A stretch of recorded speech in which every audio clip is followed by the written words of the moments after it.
They called him the Butcher of the South Loop, a man who could authorize the dismantling of a rival syndicate without blinking, surrounded by blood and the scent of expensive cigars. No one survived crossing Alaric Moretti, but the legends of his cruelty never mention the rainy Tuesday evening in a dimly lit warehouse when a 4-year-old girl in a bright yellow raincoat bypassed a dozen armed men, walked right up to the most dangerous crime boss in Chicago, and slipped her tiny, trembling hand into his. In that single second, a ruthless empire was brought to its knees. The city of Chicago was a sprawling beast of steel and glass, but to Alaric Moretti, it was just a chessboard. At 34, he was the undisputed head of the Moretti crime family, an organization that had its fingers in everything from the shipping yards on Lake Michigan to the deep pockets of Senator David Hastings. Alaric was not a man born into royalty.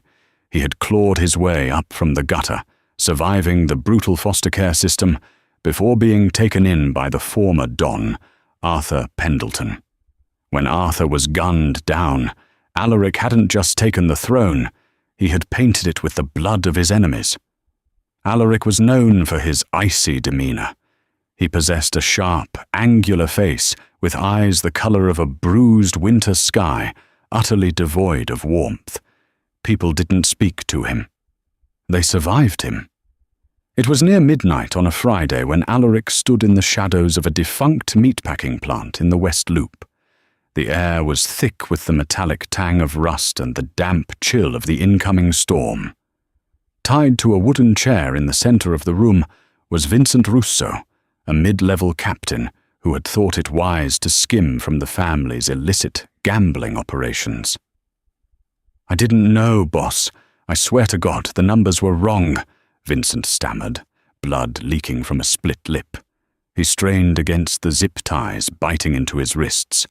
Alaric stood perfectly still, his bespoke charcoal Brioni suit immaculate, despite the grime of his surroundings. He slowly pulled a silver lighter from his pocket, the metallic clink echoing in the cavernous space as he lit a cigarette. He took a long drag, the cherry glowing fiercely in the gloom. "You swear to God, Vincent?"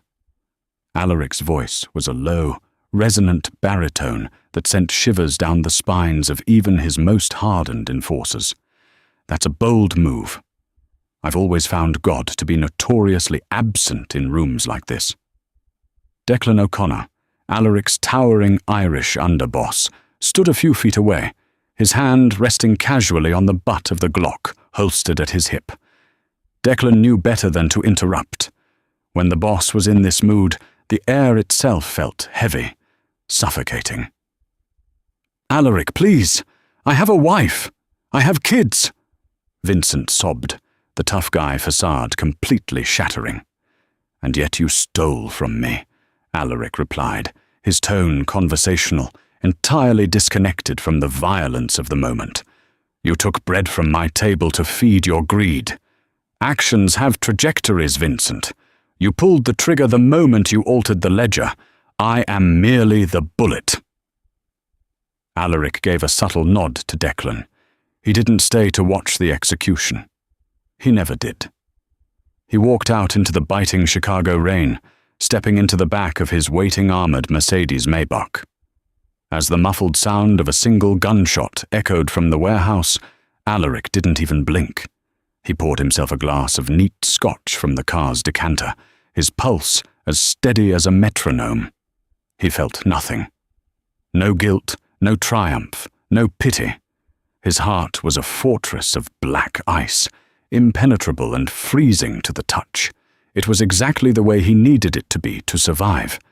In his world, love was a liability, empathy was a death sentence, and mercy was a myth. Or so he believed, until the debt of a dead man landed on his desk. Clara Hayes was drowning. At 26, she looked older, the stress of the past year etched into the faint lines around her tired, hazel eyes. She was a pediatric nurse at Cook County Hospital, working grueling 12-hour shifts just to keep the lights on in her cramped apartment in Pilsen.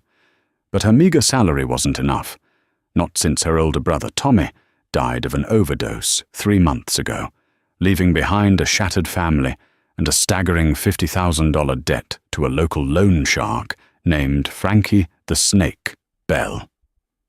Frankie wasn't an independent operator. He kicked up his earnings to the Moretti family. When Tommy died, the debt didn't vanish. It transferred. Clara had tried to negotiate, but monsters didn't bargain with sheep. They had given her a final deadline, Tuesday night. When she couldn't produce the money, 2 men in ill-fitting suits had shown up at her door, informing her that the boss wanted to see her. To make matters worse, Mrs. Higgins, her elderly neighbor and reliable babysitter, had been hospitalized that morning. With no family left and no friends brave enough to cross the mob, Clara had no choice. She had to bring Lily. Lily was 4 years old, a burst of sunshine in Clara's bleak world. She had unruly blonde curls, bright blue eyes, and an innocent, unshakable belief that the world was a good place. She wore her favorite bright yellow raincoat, a stark contrast to the impending doom her mother felt. The men brought them to a high-end Italian restaurant in the Gold Coast, ushering them through the bustling kitchen and up a private, velvet-lined staircase to Alaric Moretti's office. The room was vast, smelling of rich mahogany, old leather, and expensive cologne. Standing behind a massive oak desk was Alaric. Clara's breath hitched. She had heard the whispers about the Obsidian King, but seeing him in person was terrifying. He radiated a dangerous, predatory energy. Frankie the Snake stood off to the side, looking smug. "Clara Hayes," Alaric said, not looking up from a file on his desk. "Your brother was a liability. It seems his bad habits have become your burden." Clara pulled Lily closer, hiding the child behind her legs. "I don't have $50,000, she said, her voice shaking despite her desperate attempt to sound strong. "I'm a nurse. I can pay you back, but I need time. Time is a currency I do not extend to deadbeats," Alaric interrupted smoothly, finally raising his eyes. His gaze hit Clara like a physical blow. It was so empty, so devoid of human connection. "The debt is due. You have until midnight to secure the funds, or Mr. Bell here will collect collateral." Frankie stepped forward, a nasty grin on his face. "She's got some nice assets, boss. We could put her to work at one of the underground clubs. She'd earn it back in a year." Panic seized Clara's chest. Her vision tunneled. She opened her mouth to beg, to plead for her daughter's sake, but the words choked in her throat. Then she felt a tug on her skirt. Lily had stepped out from behind her. The little girl looked around the imposing, dark room, entirely unbothered by the heavily armed men standing by the door, her bright blue eyes locked onto Alaric. To Clara's absolute horror, Lily let go of her skirt and began to walk forward. "Lily, no!" Clara gasped, lunging forward. But Declan O'Connor stepped into her path, his massive arm blocking her way. Lily marched right up to the massive oak desk. Alaric stared down at her, his brows knitting together in genuine confusion. He had faced rival cartel leaders, federal agents, and assassins without his heart rate increasing. But this tiny, yellow-clad creature was an anomaly his brain couldn't compute. Lily looked up at the terrifying mob boss. She noticed a faint, jagged scar trailing just beneath his left jawline. To her child's mind, scars meant boo-boos, and boo-boos meant someone was hurt. She reached into the pocket of her raincoat and pulled out a slightly crumpled, glittery unicorn sticker. Then she did the unthinkable. She reached out her tiny, warm hand, bypassed the heavy silver pistol sitting on the edge of the desk, and gently took Alaric's large, cold hand in hers. The entire room froze. Declan's hand hovered over his weapon. Frankie stopped breathing. Clara squeezed her eyes shut, waiting for the gunshot. Alaric looked down at the tiny, soft fingers wrapped around his knuckles. The contact felt like a jolt of electricity. It was warm. It was completely, utterly devoid of fear. "You look sad," Lily piped up, her high, sweet voice shattering the heavy silence. She peeled the backing off the unicorn sticker and clumsily slapped it onto the back of Alaric's hand. "Here. My mummy says stickers make the sad go away." Alaric Moretti, the butcher of the South Loop, stared at the glittery unicorn on his hand, and then at the little girl smiling up at him. For the first time in 20 years, the thick, black ice around his heart cracked. A strange, suffocating tightness gripped his chest. He looked up at Clara, seeing the absolute, primal terror in the mother's eyes, and then back down to the child who had just shown him the first act of pure, unmotivated kindness he had experienced since he was a boy. Alaric slowly pulled his hand back, staring at the sticker. He looked over at Frankie. "The debt," Alaric said, his voice strangely hoarse. He cleared his throat. "The debt is forgiven." Frankie blinked, completely bewildered. "Boss?" "But the 50 grand, I said." Alaric's voice dropped an octave, the predatory chill returning instantly as he glared at Frankie. "The debt is forgiven. Tommy Hayes' ledger is wiped clean. If you or anyone else in this city ever approaches this woman or her child again regarding this matter, I will personally feed you to the stray dogs in the rail yards. Do we have an understanding?" Frankie swallowed hard, taking a step back. Yes, boss." "Understood." Alaric looked back at Clara. "Take your daughter and leave, Miss Hayes. You are free to go." Clara didn't wait for him to change his mind. She scooped Lily into her arms, tears of relief spilling down her cheeks, and practically ran from the room. Alaric stood in the silence of his office long after they had gone. He looked down at his hand. The glittery unicorn caught the dim light of the desk lamp. He didn't peel it off. 3 weeks had passed since the night in the office, but Alaric's world was entirely off its axis. He couldn't sleep. When he closed his eyes, he didn't see the ledgers, the shipments, or the faces of the men he had destroyed. He saw a flash of a yellow raincoat. He felt the phantom warmth of tiny fingers against his cold skin. It was an obsession that bordered on madness. Alaric Moretti was a man who eliminated vulnerabilities, but instead of cutting Clara and Lily out of his mind, he found himself drawn into their orbit. He started bending his own rules. It began subtly. Clara's landlord, a notoriously slum-lord type named Gary Henderson, who frequently threatened her with eviction over late rent, suddenly received a visit from Declan O'Connor. The next day, Gary aggressively apologized to Clara, fixed her broken heater, and informed her that her rent was paid in full for the next 5 years by an anonymous benefactor. Then came the groceries. High-end organic produce, fresh meats, and boxes of Lily's favorite snacks began appearing in boxes on her porch twice a week. Clara wasn't stupid. She knew who was behind it. The relief was immense, but it was tainted with a deep, paralyzing anxiety. Being in debt to the Mafia was bad.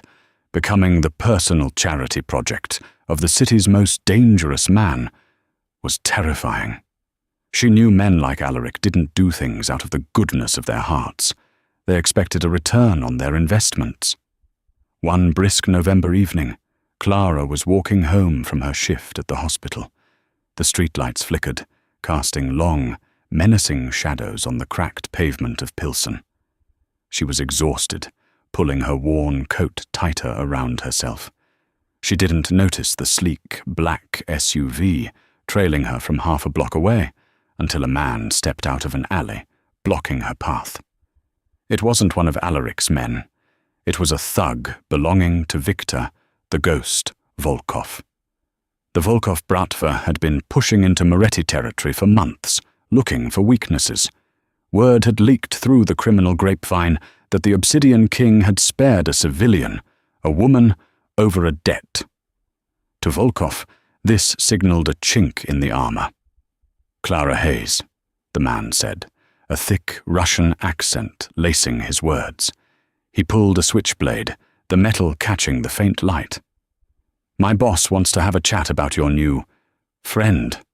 Clara backed up, her heart hammering against her ribs. "I don't know what you're talking about. Let me pass." "Not going to happen, Krasotka," the thug sneered, lunging forward to grab her arm. He never made contact.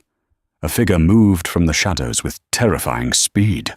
Before Clara could even scream, a hand clamped down on the Russian's wrist, twisting it violently. A sickening snap echoed in the alley, followed by a scream of agony from the thug as the knife clattered to the pavement. Alaric Moretti stood there, holding the man by the throat, lifting him an inch off the ground. Alaric's face was a mask of pure, unadulterated, lethal intent. "Tell Victor," Alaric whispered, his voice a razor blade in the dark, "that if a single one of his dogs even breathes the same air as this woman again, I will burn his operations to the ground and mount his head on the hood of my car. Run!" Alaric dropped the man, who scrambled backward, clutching his broken wrist before sprinting away into the darkness. Silence descended on the alley, heavy and suffocating. Clara was trembling violently, her back pressed against the brick wall. Alaric turned to her.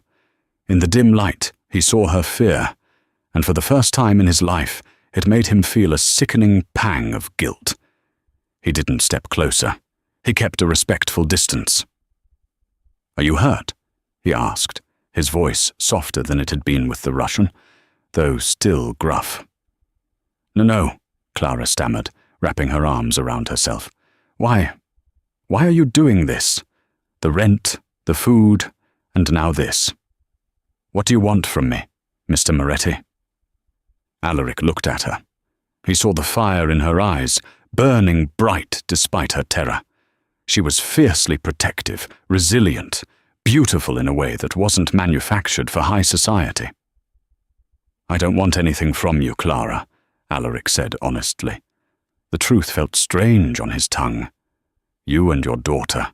You saved me from making a mistake that night. In my world, we pay our debts. You wiped my brother's debt. We're even. You don't have to protect us." Alaric took a half-step forward, the light catching the intense, conflicted emotion in his steel-grey eyes. "I didn't spare you because of the money. I spared you because—" He trailed off, looking down at his hand, remembering the feel of the sticker. "Because I have spent my entire life surrounded by monsters, and for 3 seconds, your daughter made me feel like I wasn't one of them." Clara stared at him, the harsh reality of the situation colliding with the vulnerability in the eyes of a killer. She realized then that Alaric Moretti wasn't just watching over them out of obligation. He was doing it because he was deeply, profoundly lonely. "You can't keep following me," Clara said softly, her fear morphing into something dangerously close to empathy. "You're dangerous, Alaric. Being around you, it puts a target on our backs." "I know," Alaric murmured, the coldness returning to his demeanor as he erected his walls once again. He buttoned his coat. "That is why you will be moving.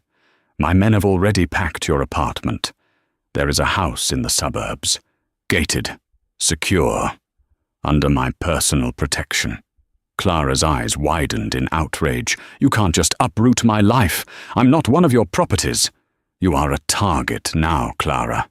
Because of me," Alaric said, stepping closer, his imposing height forcing her to look up. "I will not let Volkov touch you or Lily. You will take the house. It is not a request." He turned and began walking back toward his waiting SUV. "Alaric!" Clara called out, her voice echoing in the empty street. He stopped, not looking back. Does she Does Lily know we're moving?" Alaric glanced over his shoulder, the shadow of a genuine smile playing at the corner of his lips. "She does. Declan told her there's a swing set. She seems pleased." As Alaric climbed into his car and vanished into the night, Clara was left standing alone, realizing with a terrifying certainty that she was no longer just a struggling nurse. She was inextricably bound to the darkest man in Chicago, and heaven help her, she wasn't entirely sure she wanted to pull away. The safe house wasn't just a house, it was a fortress disguised as a multi-million-dollar estate in the affluent suburb of Oak Brook.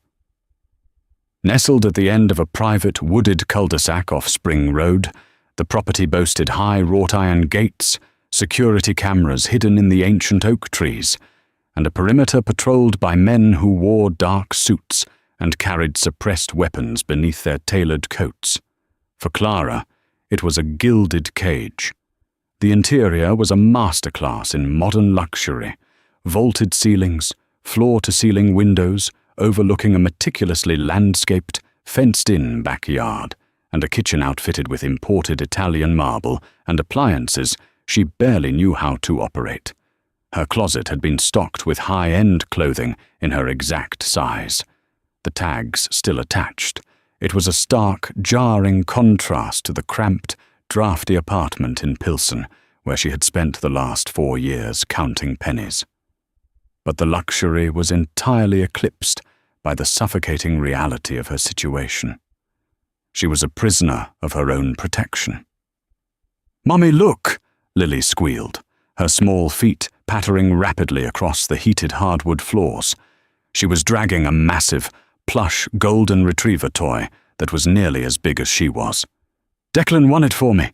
He said he fought a bear for it." Clara forced a tired smile, crouching down to smooth her daughter's unruly blonde curls. Declan O'Connor, the terrifying Irish underboss who had effortlessly blocked her path just weeks ago, had inexplicably become Lily's personal, heavily armed babysitter. It was a surreal sight, a man built like a lumberjack, bearing knuckles scarred from bare-knuckle boxing, sitting on the plush living room rug, having a tea party with a 4-year-old. "That's very nice of Mr. Declan, sweetie," Clara said softly, glancing up as the front door opened. The air in the room instantly shifted, growing heavy and charged. Alaric stepped into the foyer. He wore a midnight blue overcoat over a 3-piece suit, his dark hair damp from the freezing November rain.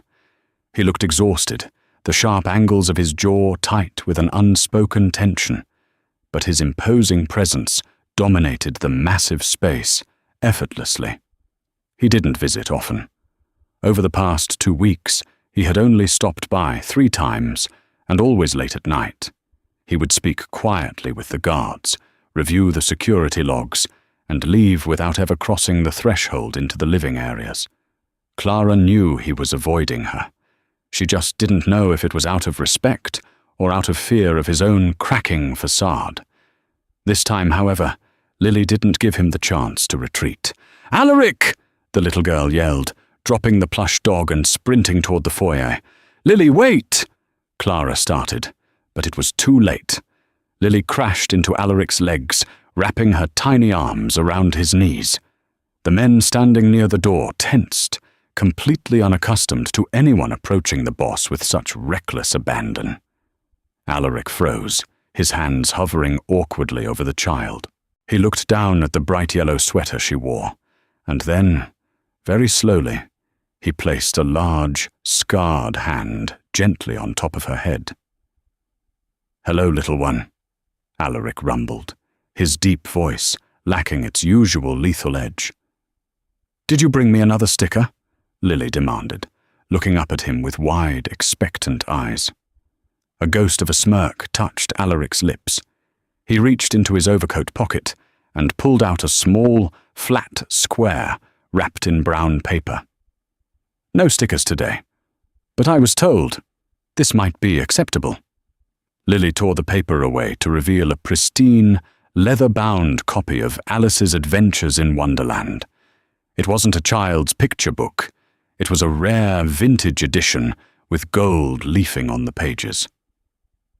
Alaric Moretti didn't know how to shop for children, but he knew how to procure the best of everything. "Can you read it to me?" Lily asked, grabbing his hand and attempting to pull the 6'2" crime boss toward the living room sofa. Clara stepped forward, her face flushing. "Lily, no. Mr. Moretti is a very busy man. He doesn't have time to—" "I have a few minutes," Alaric interrupted smoothly, his gaze catching Clara's. The intensity in his storm-grey eyes sent a sudden, unwanted shiver down her spine. For the next 20 minutes, Clara stood in the kitchen, pretending to make a pot of coffee, while she watched the most feared man in Chicago sit stiffly on her couch, reading about talking rabbits and mad hatters in a low, even baritone. He didn't do voices. He read the whimsical text with the same serious, commanding tone he likely used to order executions. And yet, Lily was absolutely captivated, leaning against his arm, her thumb in her mouth. When Lily finally drifted off to sleep against him, Alaric carefully picked her up. He carried her up the sweeping staircase to her bedroom, his movements surprisingly gentle. Clara followed quietly behind, watching as he laid the child down and pulled the heavy duvet over her. As they walked back out into the hallway, the silence between them stretched, thick with unspoken questions. "You don't have to do this," Clara whispered, crossing her arms over her chest as they descended the stairs. "You don't have to buy her expensive books or pretend to be her friend. She doesn't understand who you are, but I do." Alaric paused at the bottom of the stairs, turning to face her. "And who am I, Clara?" "You're a man who solves problems with bullets," she said, her voice trembling but resolute. "You're a man who has a ledger of blood. You're dangerous. And every time you look at her, it breaks my heart because I know you're trying to find a piece of your own humanity that you buried a long time ago." Alaric didn't flinch, but a muscle in his jaw feathered. He took a slow step toward her, closing the distance until she could smell the crisp scent of rain and bergamot clinging to him. "You are incredibly observant, Nurse Hayes," Alaric murmured, his voice a low, dangerous purr. "But you are also naive. I am not trying to find my humanity. I know exactly what I am. I am the monster that keeps the other monsters away from your door. Do not confuse my fondness for your daughter with weakness." "I don't think you're weak," Clara replied, refusing to back down, looking directly into his eyes. "I think you're lonely. And I think that terrifies you more than Victor Volkov ever could." For a fraction of a second, the Obsidian King looked completely disarmed. He stared at her, his eyes searching her face, cataloguing the fierce, protective defiance there. He reached out, his fingertips brushing a stray strand of hair away from her cheek. The touch was electric, burning her skin, sending a jolt of pure adrenaline straight to her heart. "You should sleep, Clara," he said softly, withdrawing his hand before the contact could break them both. "The men have their orders. You are safe here." He turned and walked out the front door, disappearing into the rainy night.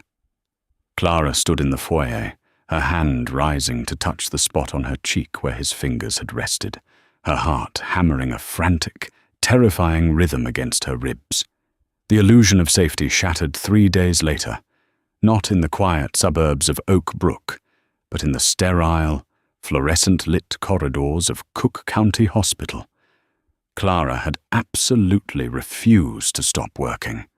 Her nursing job was the only anchor she had left to her previous life, her only sense of normalcy and independence. Alaric had fought her on it, a loud, explosive argument that had rattled the bulletproof windows of the safe house, but Clara had held her ground. Ultimately, Alaric conceded, but only under his strict conditions. she was transported in an armored SUV, flanked by two of his best men, Garrison and a quiet giant named Rossi, who posed as hospital security during her shifts. It was 11 p.m. on a Thursday. Clara had just finished a grueling 12-hour rotation in the pediatric ward. She was exhausted, her scrubs slightly stained with iodine, her feet aching. She met Garrison and Rossi at the staff elevators, ready for the silent, tense ride back to her gilded cage. "Quiet night, Miss Hayes?" Garrison asked, his eyes scanning the empty parking garage as the elevator doors chimed open on the basement level.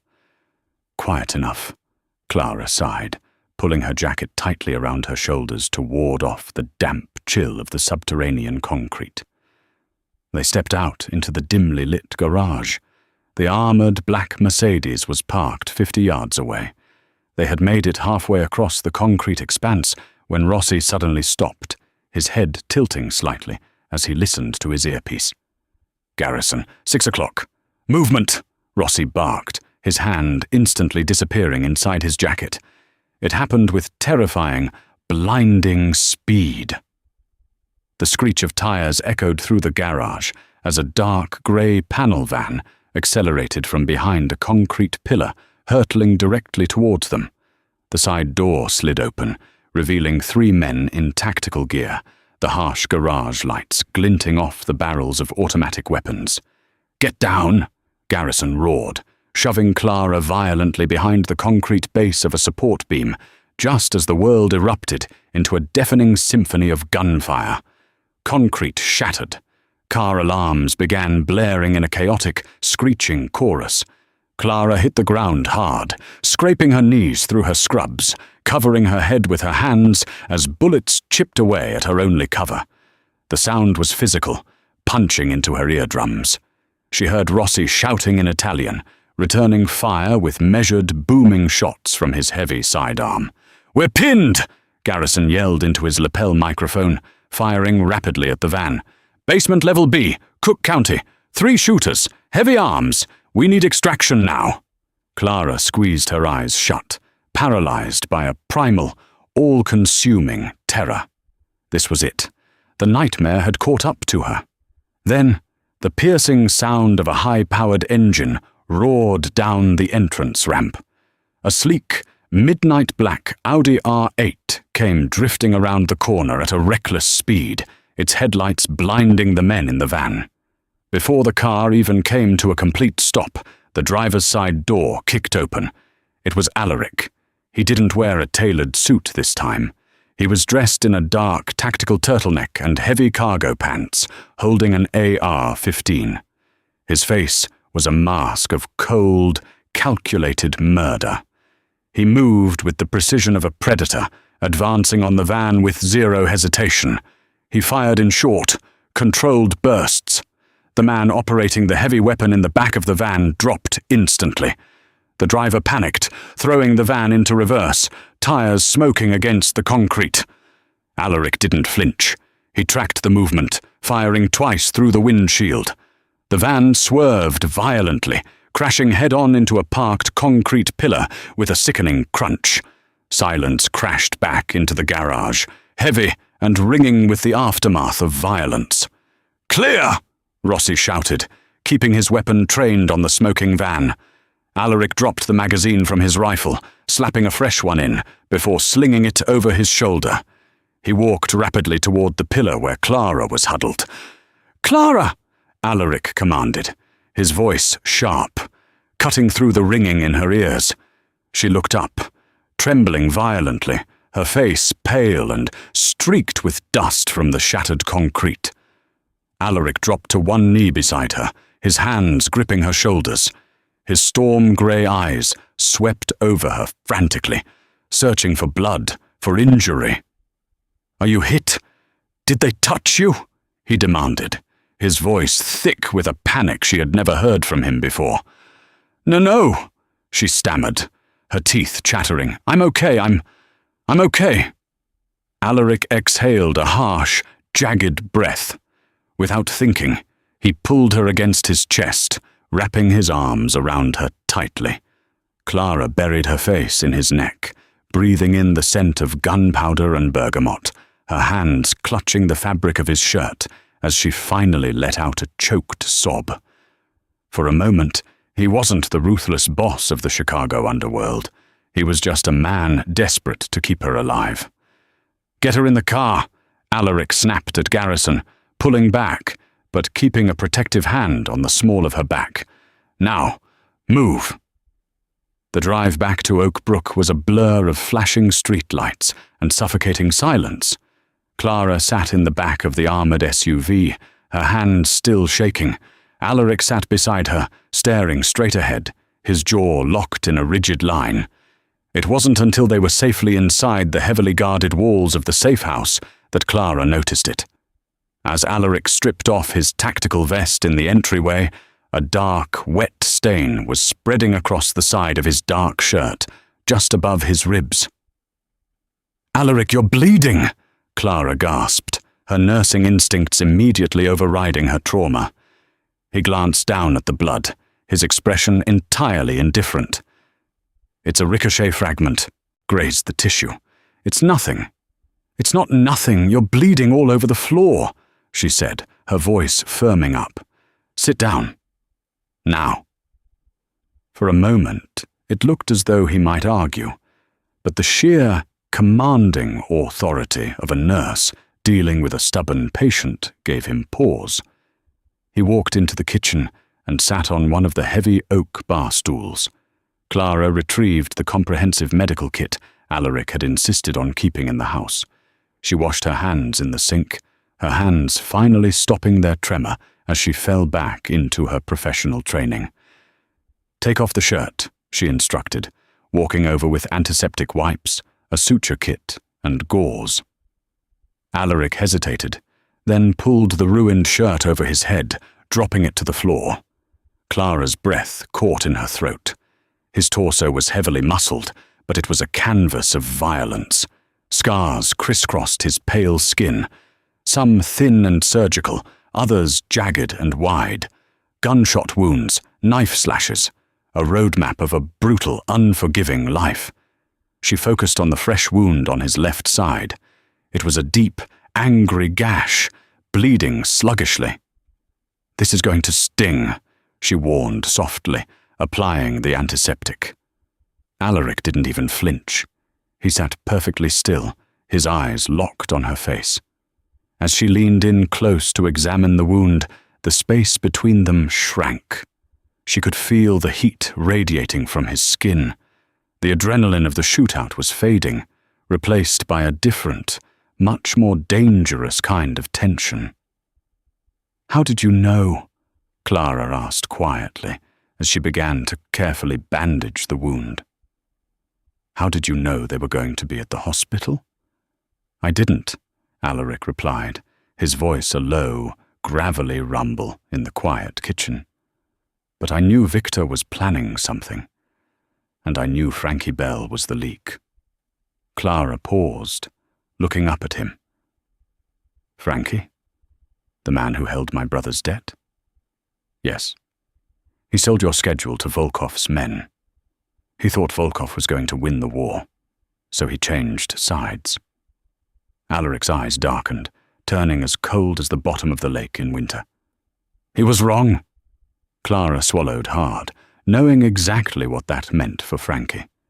She finished taping the gauze, her fingers brushing lightly against his warm, scarred skin. "You came for me yourself," she whispered, looking up. Their faces were inches apart. "I couldn't trust anyone else," Alaric murmured, his gaze dropping to her lips before flicking back up to her eyes. The impenetrable fortress around his heart was cracking, breaking apart under the weight of his undeniable obsession with her. Slowly, deliberately, Alaric raised his hand, his thumb gently wiping away a streak of concrete dust from her cheekbone. His touch was burning, possessive. Clara leaned into his palm, closing her eyes for a brief second. "You shouldn't be near me, Clara," he whispered, his voice rough with a desperate kind of agony. "I am going to ruin you." Maybe I don't care, she breathed, opening her eyes, the fear completely gone, replaced by a reckless, undeniable truth. Alaric let out a low groan, the sound tearing from deep in his chest. He closed the distance, his hands gripping her waist as he pulled her flush against him. His mouth crashed down on hers. It wasn't gentle, it was fierce, desperate, and completely consuming. Clara kissed him back with equal fervor, her hands tangling in his dark hair, anchoring herself to the most dangerous man in the city as the world outside burned around them. The morning after the hospital ambush, the Oak Brook estate felt like a powder keg. Alaric stood by the window, buttoning a fresh charcoal suit over his bandaged ribs. Outside, Declan and Rossi loaded heavy weapons into the idling SUVs. The Obsidian King was going to war. "You don't have to do this today," Clara said, holding a mug of coffee with white-knuckled hands. "You're hurt." "Volkov crossed a line," Alaric replied, his storm-grey eyes cold but carrying a flicker of raw emotion beneath the surface. "If I don't sever the head of the snake today, he will not stop until he breaches these walls." He stepped close, his knuckles brushing her cheek in a silent promise. "Artie Flynn is taking over perimeter security. The house goes into lockdown the second I leave. Do not open the door." "Come back," she whispered. "Always." For hours the house was agonizingly quiet. Clara tried to keep Lily distracted with cartoons, but the tension was suffocating. Then, at 2:15 p.m., the Wi-Fi dropped. Clara checked her phone. No signal. She picked up the landline in the hallway. Dead air. A cellular jammer. "Artie?" she called out, walking toward the foyer. There was no answer. Clara sprinted to the window. The guards who usually flanked the gate were gone. The driveway was empty. Volkov had found a way inside. Panic flooded her veins, but her maternal instinct violently shoved it aside. She scooped up Lily and ran to the library. She punched the 6-digit code, Lily's birthday, into the hidden keypad, and the heavy steel door of the panic room clicked open. "Stay here, sweetie. Don't make a sound," Clara whispered, kissing her daughter's forehead.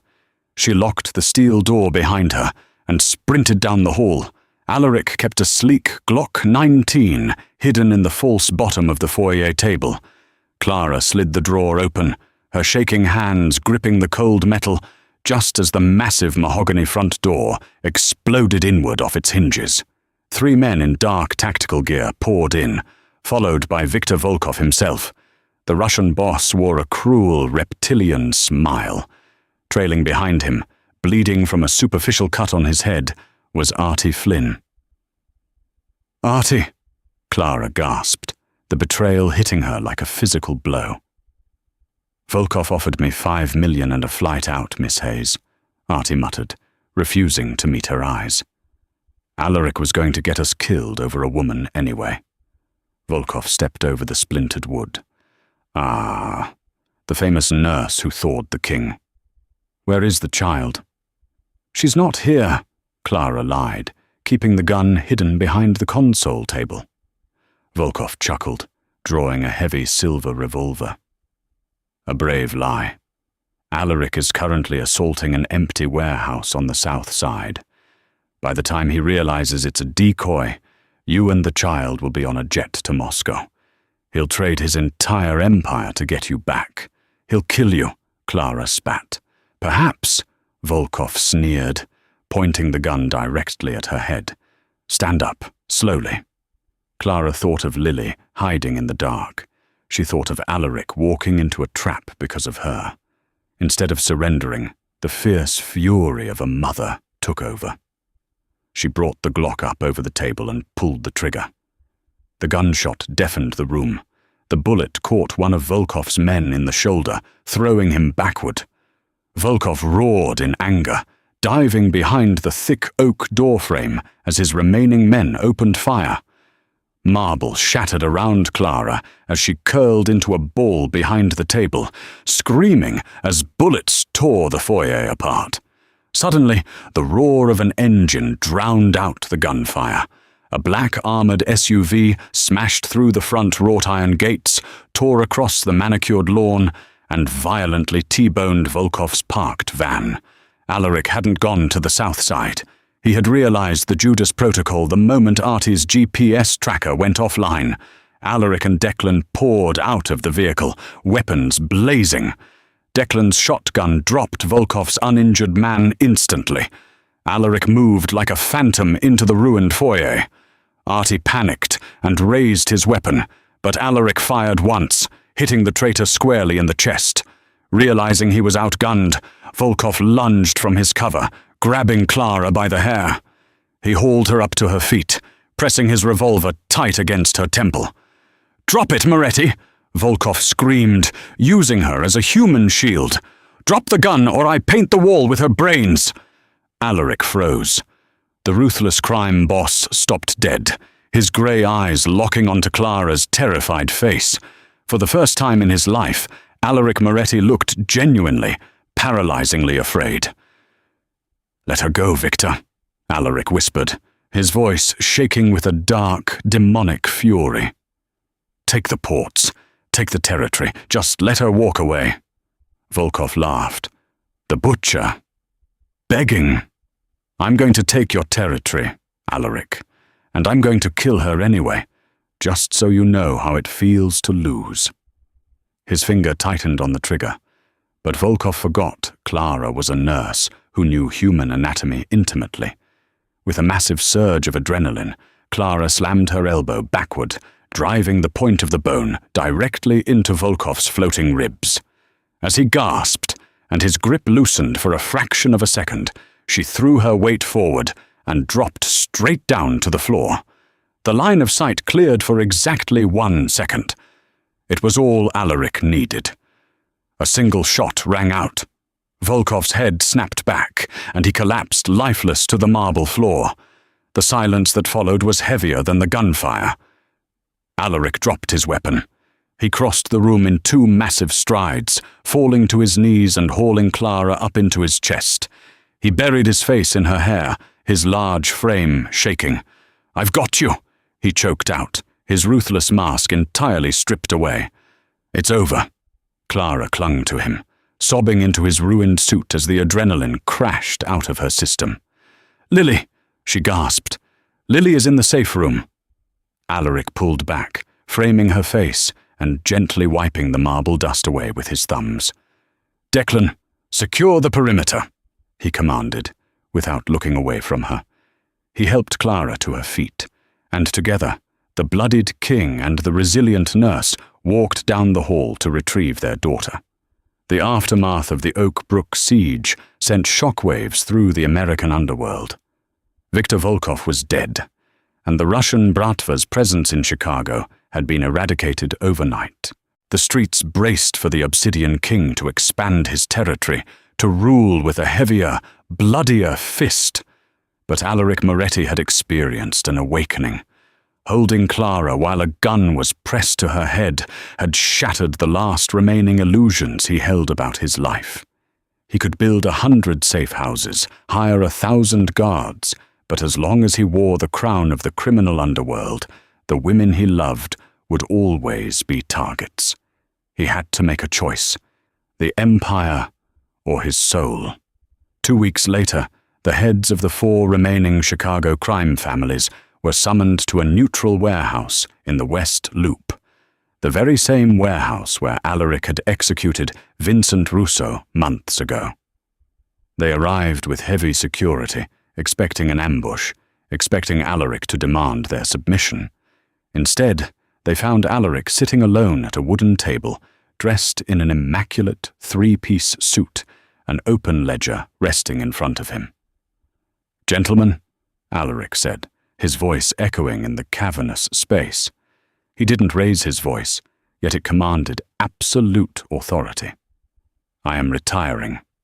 The men stared at him, bewildered. Men like Alaric didn't retire, they died. "I am transferring all illicit operations, the underground gambling rings, the narcotics distribution channels, the protection rackets, to the commission," Alaric continued smoothly, pushing the ledger forward. "You will divide it amongst yourselves. I am keeping the legitimate shipping lines, the real estate holdings, and the construction firms. They have been washed clean. They are strictly legal." A murmur of disbelief rippled through the men. "Why?" asked Don Carmine, the oldest of the bosses. "You have the city by the throat, Moretti. Why walk away?" Alaric stood up, buttoning his jacket. He looked at the men, seeing the greed, the violence, the endless cycle of blood that he had been trapped in since childhood. "Because I found something worth keeping," Alaric said simply. "Consider this my final act of grace. If any of your men step foot on my legitimate properties or look twice at my family, I will come out of retirement, and I will leave nothing but ash." With that, Alaric walked out of the warehouse, leaving his bloody crown behind him on the table. 6 months later, the sun was shining brightly over Lake Michigan, casting a brilliant glare off the glass windows of the Moretti Enterprises high-rise in downtown Chicago.